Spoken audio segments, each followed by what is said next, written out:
saya katakan sesat itu bukan semuanya. Mungkin ditentang itu satu permasalahan. Oke, dalam hal itu Aisyah sesat. Iyalah.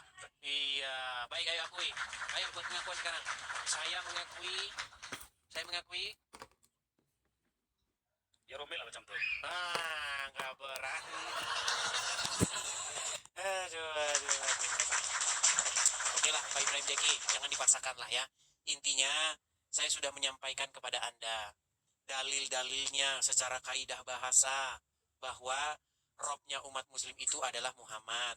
Bahkan Robnya Allah ya adalah Muhammad. Kenapa?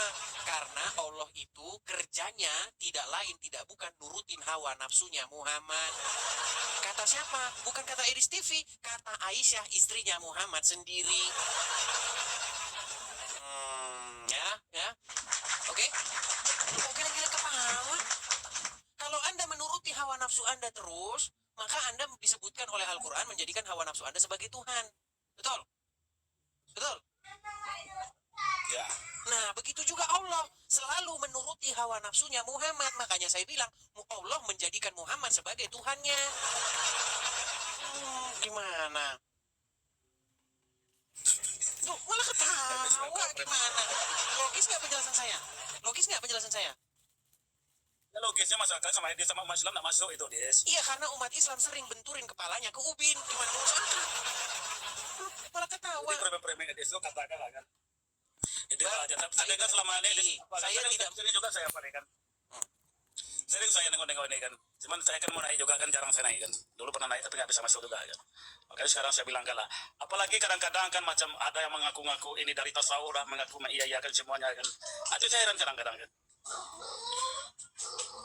Begini, Ibrahim Jeki. Kalau kita berbicara, kita harus punya dasar atau punya dalilnya. Betul? Ya. Betul? Coba, di bagian mana pernyataan saya itu yang tidak benar? Jangan cuma ngomong nggak benar saja, gampang kalau cuma begitu. Buktikan ketidakbenarannya secara kaidah bahasa, begitu. Saya tidak mengatakan bahwa umat muslim menjadikan Muhammad sebagai sang pencipta langit dan bumi, tidak. Umat muslim tidak pernah menjadikan Muhammad sebagai sang pencipta, tetapi umat muslim menjadikan Muhammad sebagai Tuhannya. Sama seperti orang yang membuat hawa nafsu sebagai Tuhannya.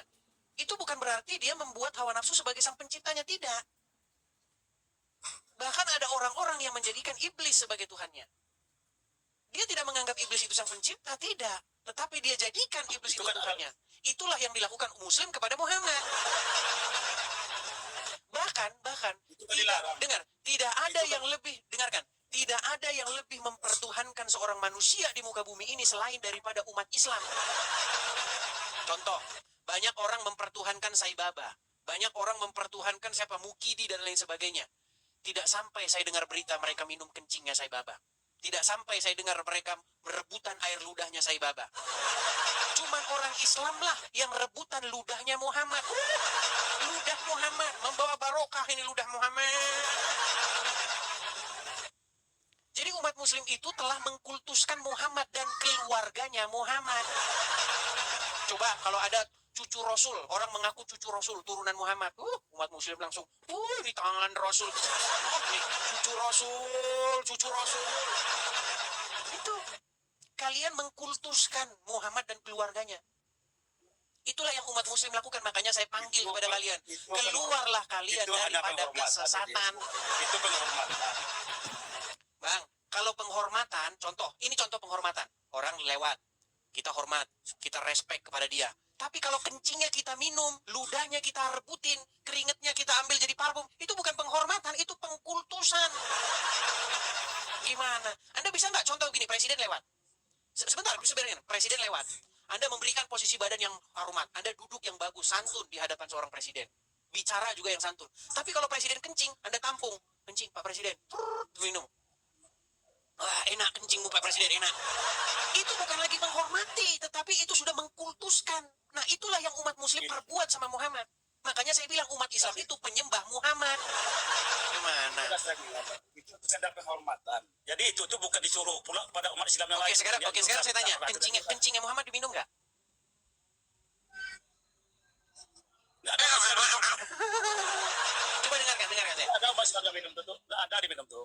Tidak ada, makanya itu kalau yang minum itu jangan dibawa ke nama Islam. Itu kan itu penghormatan, bukan jatuhnya pada bukan Islam. Tidak ada orang Islam yang minum. tidak ada minum kencing Muhammad. Baik, sungguh-sungguh nekat yang luar biasa ya. Baik, selama Anda jadi orang Islam, Pak Ibrahim, Anda tidak pernah dengar kencingnya Muhammad diminum? Tidak pernah saya minum kencingnya itu. Bukan Anda kan nggak hidup sejaman dengan Muhammad. Ada Muslim deh, Islam deh, kan banyak Islam yang ada nih kan. Iya, Itu kan begini. Itu kan cerita sanatnya semasa kejadian itu. Bukan Giliran, bukan giliran. Berarti makanya saya bilang sudah waktunya umat muslim membuang hadis-hadis ke tong sampah. Saya heran sama kalian ini. Kalian percaya hadis, giliran ditunjukkan isi hadis, kalian bilang, oh itu kan misinya, itu kan. Gimana? Di dalam itu cerita, sama dengan itu. di kan dalam kejadian. literatur Islam, kencingnya Muhammad itu diminum. Bahkan orang yang meminum kencingnya Muhammad katanya tidak akan sakit perut untuk selama-lamanya. Coba cari hadis berapa orang yang minumnya kencingnya itu. Baik. Atau ada perintah lah. Baik, apakah benar kencingnya Muhammad diminum? Perhatikan. Nah, pernah saya tuh. Aduh, ada musik-musiknya ini yang saya tidak senang ya. Kencingnya Muhammad itu diminum, perhatikan.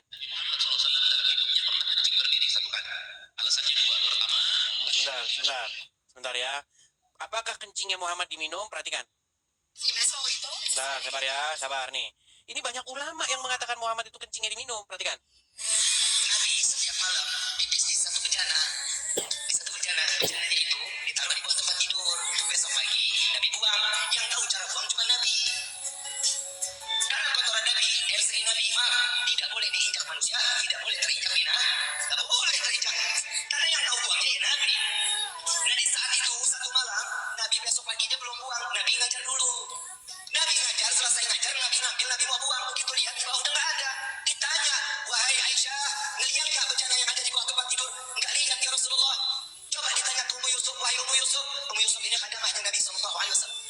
Ditanya, wahai Ummu Yusuf, ngelihat nggak bejana yang di bawah tempat tidur? Lihat ya Rasulullah. Mana? Dikeluarin ini ya Rasulullah. Isinya mana? Isinya udah nggak ada. Isinya mana? Isinya aku buang ya Rasulullah. Buang kemana? Buang ke sini ya Rasulullah. Pipis Nabi diminum. Apa kata Nabi? Murtad, kafir, neraka, dosa. Enggak. Wahai Ummu Yusuf, engkau sampai akhir hayatmu tidak akan terkena penyakit kecuali sakratul maut. Minum kencingnya Muhammad, bukan satu dua riwayat yang menyebutkan kencing Muhammad diminum. Makanya saya bilang, umat Islam itu adalah umat pengkultus manusia, namanya Muhammad. Mana? Ada perintah itu. Perintah kan ada.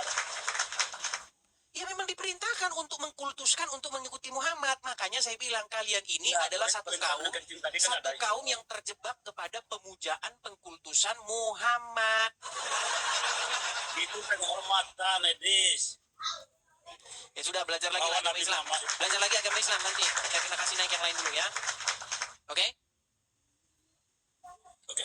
Baik, terima kasih Pak Ibrahim Zeki.